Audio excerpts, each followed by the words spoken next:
കോൺഗ്രസ് ഭരണസമിതിയുടെ കീഴിൽ കോടികളുടെ വെട്ടിപ്പ് നടന്ന അങ്കമാലി അർബൻ സഹകരണ സംഘത്തിലെ നിക്ഷേപകരുടെ കണ്ണീരിന് പരിഹാരമില്ലാതെ നീളുകയാണ്.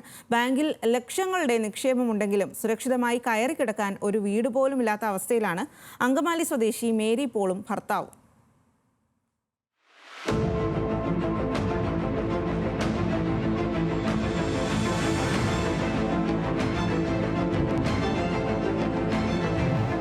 ഒരു വീടെന്ന സ്വപ്നത്തിലേക്കായിരുന്നു മേരി ഓരോ നാണയത്തുട്ടുകളും സ്വരുക്കൂട്ടിയത്. ജോലി ചെയ്തും ആടിനെ വളർത്തിയും കിട്ടുന്നതിൽ നിന്നുള്ള ഓരോ നീക്കിയിരുപ്പും സുരക്ഷിതമായ നിക്ഷേപമെന്ന നിലയിൽ അങ്കമാലി അർബൻ സഹകരണ ബാങ്കിലെ അക്കൗണ്ടിൽ നിക്ഷേപിക്കും. വായ്പയെടുക്കാതെ അടച്ചുറപ്പുള്ള വീടെന്ന സ്വപ്നത്തിലേക്ക് 7 ലക്ഷത്തോളം രൂപ മേരിയും ഭർത്താവും ചേർന്ന് സ്വരുക്കൂട്ടി. എന്നാൽ ചോരുന്ന കൂരയിലെ ടാർപ്പായ മാറ്റി സുരക്ഷിതമായ കിടപ്പാടം എന്ന സ്വപ്നം ഒരു കൂട്ടം തട്ടിപ്പ് സംഘം തകർത്തെറിഞ്ഞു.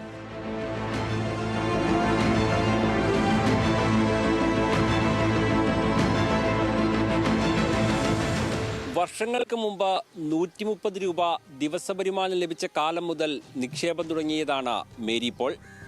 ഇതുപോലെ 100 കണക്കിന് നിക്ഷേപകരാണ് ജീവിതകാലം മുഴുവൻ സമ്പാദിച്ചത് ബാങ്കിൽ നിക്ഷേപിച്ച് ഇപ്പോൾ ജീവിത പ്രതിസന്ധിയിലായിരിക്കുന്നത്. വ്യാജ വായ്പകൾ നൽകി 100 കോടിയോളം രൂപ ഒരു കൂട്ടം കോൺഗ്രസ് നേതാക്കളും വ്യവസായികളും ചേർന്ന് തട്ടിയെടുത്തപ്പോൾ ജീവിതം ചോദ്യചിഹ്നമായി മാറിയത് മേരി പോളിനെ പോലെ 100 കണക്കിന് പേരുടേതാണ്. ഇപ്പോഴും പ്രതീക്ഷയൊന്നുമില്ല. കാരണം വെച്ചാൽ ഇവരെല്ലാം ഒരു കെട്ടാണ്. രാഷ്ട്രീയ പാർട്ടികളും ഒരു കെട്ട്, ഡിപ്പാർട്ട്മെൻറ്റും ഗവൺമെൻറ്റും ഒക്കെ ഒരു കെട്ടായിട്ട് നിക്ഷേപകരാണ് ഇപ്പോൾ കുറ്റവാളികൾ. എന്തിനാ നിങ്ങൾ ഇപ്പം പൊതുജനം ചോദിക്കണം, നിങ്ങളെല്ലാം അവിടെ കൊണ്ടിടുമോ? അങ്ങനെ ചോദിക്കണ ആൾക്കാരും ചോദിക്കണു. എല്ലാവരും ഞങ്ങൾ പൈസ ഇട്ടൊരു കുറ്റവാളികൾ എന്ന മട്ടാണ് ഇപ്പോൾ നിൽക്കണം. സഹകരണ പ്രസ്ഥാനം എന്ന് പറയുമ്പോൾ നമുക്കൊരു ഭയങ്കര ആദ്യം എന്ന് പറയുമ്പോൾ ഒരു ആശ്വാസമാണ് പാവപ്പെട്ട ജനങ്ങൾക്ക്.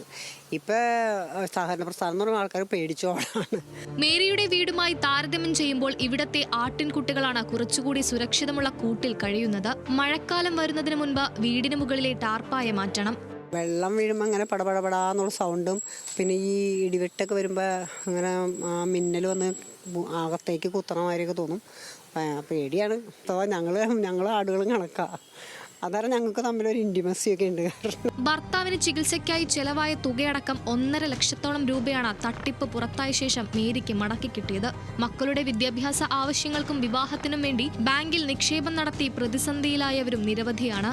മരിച്ചവരുടെയും വിദ്യാർത്ഥികളുടെയും അടക്കം പേരിൽ ആധാരങ്ങളും ഫോട്ടോസ്റ്റാറ്റ് വരെ വായ്പ നൽകിയാണ് കോൺഗ്രസ് ഭരണസമിതി 100ഓളം കോടി രൂപ അങ്കമാലി അർബൻ സഹകരണ സംഘത്തിൽ നിന്ന് തട്ടിയെടുത്തത്. ക്യാമറാമാൻ അലോഷിക്കൊപ്പം ആസിഫ് മുഹമ്മദ്, ന്യൂസ് മലയാളം, കൊച്ചി.